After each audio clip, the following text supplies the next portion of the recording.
The idea of self-improvement doesn't arise in everyone. It shows up only in minds that have reached a certain level of self-awareness. The very fact that someone begins to think about becoming better than they currently are is already a sign of intelligence. It means they are able to see beyond their current condition and recognize the possibility of change. Most people do not go through this phase. They are busy surviving, repeating patterns, or just following what the world expects of them. They often stay content with what they are, not because they are truly content, but because they are not yet aware that they can be anything more.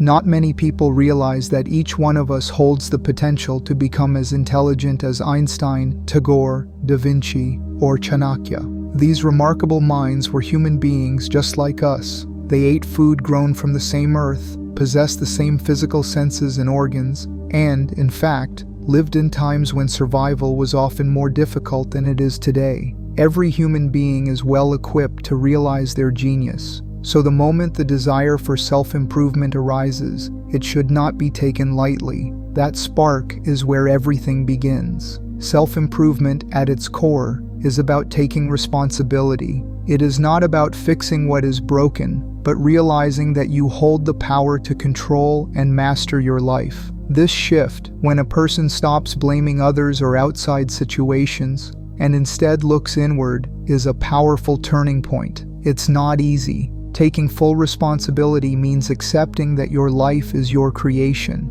and this is uncomfortable, especially when you've spent years thinking the problem was someone else or somewhere outside. But this discomfort is also where the competence begins to grow. A person who owns their life, regardless of how it looks today, is far more powerful than someone who lives by blaming everything around them, even if that person seems to have all the possessions that many desire. Understanding that the quality of your life depends on you is the first and perhaps the most important step in this journey. Those who've genuinely arrived at this realization have already come a long way, because this understanding doesn't come from a casual thought. It comes from an inner confrontation, which takes a lot of courage and inner honesty. And the fact that someone has started thinking about self-improvement means they've reached a level of self-awareness that's not very common. It shows the integrity that they are willing to step back from their life and observe themselves honestly. That alone places them ahead of many people who have never even questioned the present state and condition of their lives. When we begin the journey of self-improvement, the first thing we do is to look outside. We read books, we watch YouTube videos, we attend workshops, and we might even study many scriptures. These things are helpful, but only to a certain point. Much of the self-help world is built on the idea of what is good and what is bad. But then comes the deeper question: who decides what is good and bad? What is good in one culture may be strange or even bad in another. What's praised in one group might be ignored in another. If our idea of self-improvement is only shaped by these changing social standards, then it's not true self-improvement, is it not? It becomes a social mask, something we wear to fit in, not something that reflects who we truly are. Real self-improvement must go beyond cultural habits and societal rules. It must be personal, and it must be rooted in self-awareness. We need to ask ourselves, are we doing something because it feels right and conscious in the moment, or because someone told us it's the right thing to do? If our growth is based on fixed rules and borrowed ideas, it will never be authentic and alive. It will only be a performance. But the truth is, life is never fixed. Each moment is new, and each situation is different. That means improvement must be fluid, like life itself, and that fluidity can only come from self-awareness, not imitation. Today we can see many artificial intelligence chatbots imitating love, goodness, and compassion, but deep inside we know it is not real, which is why it truly doesn't fulfill us. The unique thing about human beings is our capacity for self-awareness. No other life form on this planet has this complex and dynamic ability to reflect on itself. Yet even among humans, not everyone has developed this equally. Not all of us have the same level of self-awareness. Most of our energy and focus must be on developing our self-awareness. The more self-aware you are, the more conscious you become. And the more conscious you are, the more you're able to respond to life freshly, instead of reacting from old habits. To be conscious is to be fully present, to have the active intelligence to act and adapt, be able to see clearly, to think clearly, and to act with clarity in each new moment. That is where real self-improvement happens. Not in the past, not in the future, but right here and now. Just as the level of consciousness is different for each person, obviously so is the level of unconsciousness. Most people live entirely based on what they've been taught by others.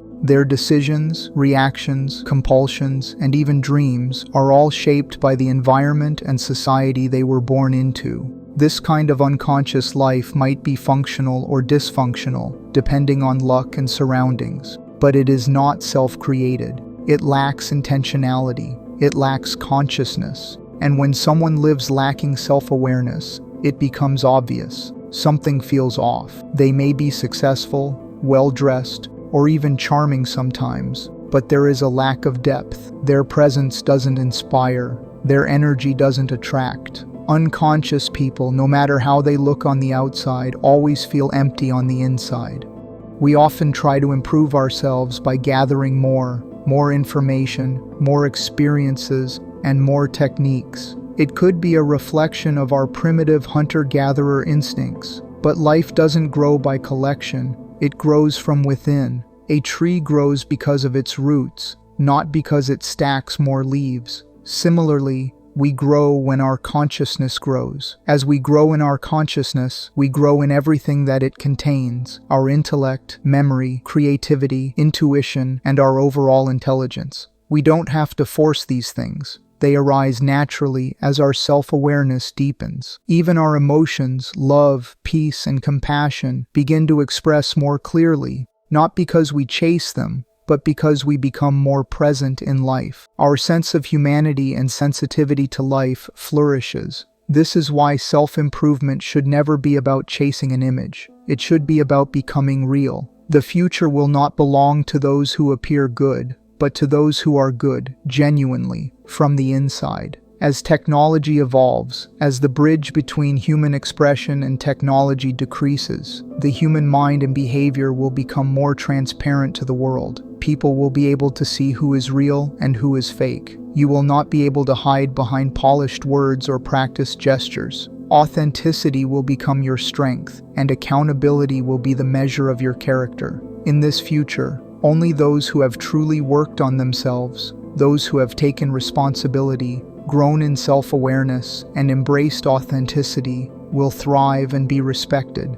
True growth, therefore, is a movement from unconsciousness to consciousness. That is the real direction of self-improvement. It is not about becoming better in the sense of performance and imitation. It is about becoming more aware each day, each moment, each breath. It's not about gathering more tips and tricks, but about becoming more alive, more sensitive, more alert, and more real. Reading books, listening to teachers, and practicing routines can be useful tools, but they should never become the destination. The real destination is a more conscious way of living, moment by moment, with each inhalation and exhalation.